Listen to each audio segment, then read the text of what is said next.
بين الرجا والخوف قلبي طائر ومن اليقين النور بيض جوانحي فوق السحاب يطير حر.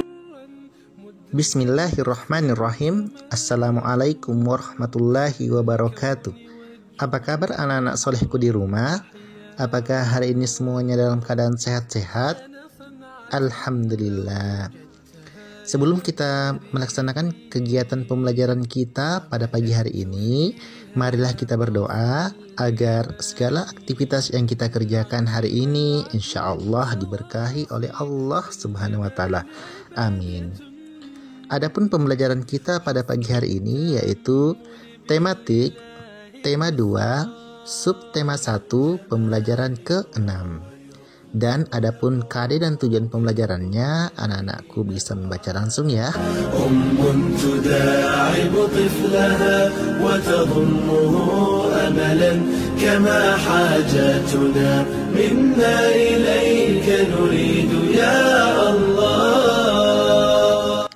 Nah, itulah tadi pemaparan KD dan tujuan pembelajaran yang akan kita pelajari hari ini. Untuk lebih lanjut, ayo simak video berikut. Bismillahirrahmanirrahim. Anak-anak solehku, menuliskan informasi penting dalam teks sejarah. Setiap teks memiliki informasi penting. Informasi penting tersebut dapat kita ketahui dengan mengidentifikasikan aspek apa, siapa, di mana, kapan, mengapa, dan bagaimana. Nah, sekarang ayo kita identifikasi informasi penting pada teks berikut. Pengibar Sangsaka Merah Putih. Peristiwa proklamasi kemerdekaan melibatkan banyak pihak. Salah satunya adalah mereka yang mengibarkan Sangsaka Merah Putih. Berkibarnya bendera merah putih menegaskan berdirinya negara Indonesia yang merdeka dan berdaulat. Abdul Latif Hendraningrat adalah salah satu pengibar bendera pada 17 Agustus 1945 di Pegangsaan Timur, Jakarta. Ia adalah lulusan Sekolah Tinggi Hukum. Saat menjadi mahasiswa, ia mengajar bahasa Inggris di beberapa sekolah menengah swasta, seperti yang dikelola oleh Muhammadiyah dan perguruan rakyat. Ia juga ditugaskan ke New York untuk memimpin rombongan tari. Abdul Latif Hendraningrat pernah menjadi pasukan pembela tanah air atau PETA dan ikut dalam berbagai pertempuran. Ia pernah menjabat komandan komando kota ketika Belanda menyerbu Yogyakarta 1948. Kemudian ia ditunjuk sebagai atase militer Republik Indonesia untuk Filipina tahun 1952. Lalu dipindahkan ke Washington hingga tahun 1956. Anak-anak solehku, sekarang kita akan mencari informasi penting dari teks tersebut dengan menggunakan kata tanya. Kata tanya pertama adalah apa? Pertanyaannya, apa peristiwa penting yang terjadi pada teks bacaan tersebut? Dan jawabannya adalah peristiwa penting yang terjadi pada teks bacaan tersebut adalah pengibaran Sangsaka Merah Putih. Kemudian, kata tanya mengapa? Pertanyaannya, mengapa pengibaran Sangsaka Merah Putih termasuk peristiwa penting? Jawabannya adalah karena menegaskan berdirinya negara Indonesia yang merdeka dan berdaulat. Kemudian, kata tanya yang ketiga adalah kata siapa?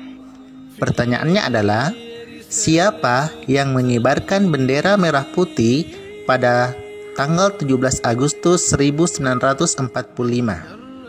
Dan jawabannya adalah, salah satunya adalah Abdul Latif Hendraningrat. Kemudian kata tanya yang keempat adalah kata bagaimana. Pertanyaannya adalah, bagaimana latar belakang Abdul Latif Hendraningrat? Jawabannya adalah, Abdul Latif Hendraningrat pernah menjadi pasukan pembela tanah air atau PETA dan ikut dalam berbagai pertempuran. Kemudian kata tanya yang kelima adalah kata kapan. Kapan Abdul Latif Hendraningrat menjabat sebagai Komandan Komando Kota ketika Belanda menyerbu Yogyakarta? Dan jawabannya adalah pada tahun 1948. Dan kata tanya yang terakhir adalah kata di mana. Pertanyaannya, di mana Abdul Latif Hendraningrat mengajar saat menjadi mahasiswa? Dan jawabannya adalah di beberapa sekolah menengah swasta seperti dikelola oleh Muhammadiyah dan perguruan rakyat. Anak-anak solehku, pelaksanaan nilai-nilai persatuan dalam perbedaan di lingkungan masyarakat, perbedaan suku bangsa, agama, budaya, serta pendapat di masyarakat menciptakan keberagaman. Keberagaman menjadikan masyarakat kita semakin kaya dan dapat saling belajar. Perbedaan yang disatukan dengan kerukunan dapat menjadi kekuatan sebuah bangsa. Inilah alasan mengapa kerukunan penting untuk menciptakan persatuan. Anak-anak solehku, pelaksanaan nilai-nilai persatuan dalam perbedaan di lingkungan masyarakat. Contoh kegiatan pelaksanaan nilai-nilai persatuan dalam perbedaan di lingkungan masyarakat yaitu: yang pertama, membantu korban bencana alam tanpa melihat latar belakang mereka. Yang kedua, mempersilahkan orang lain untuk beribadah sesuai agamanya masing-masing.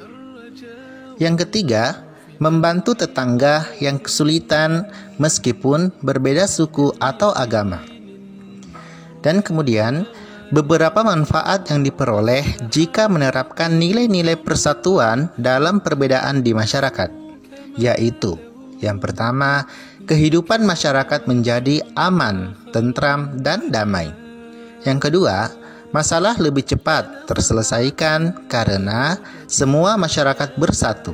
Dan yang terakhir, lebih banyak pendapat yang disampaikan ketika bermusyawarah. Nah, anak-anak solehku, bagaimana pelajaran hari ini? Apakah kalian bisa memahami? Alhamdulillah. Alhamdulillah, itulah tadi pemaparan materi dalam video pembelajaran. Semoga anak-anakku semua bisa memahami materi dalam video tersebut ya. Dan saya tutup dengan ucapan doa kafaratul majelis. Subhanaka Allahumma bihamdik, asyhadu an la ilaha illa anta, astaghfiruka wa atubu ilaik. Wassalamualaikum warahmatullahi wabarakatuh.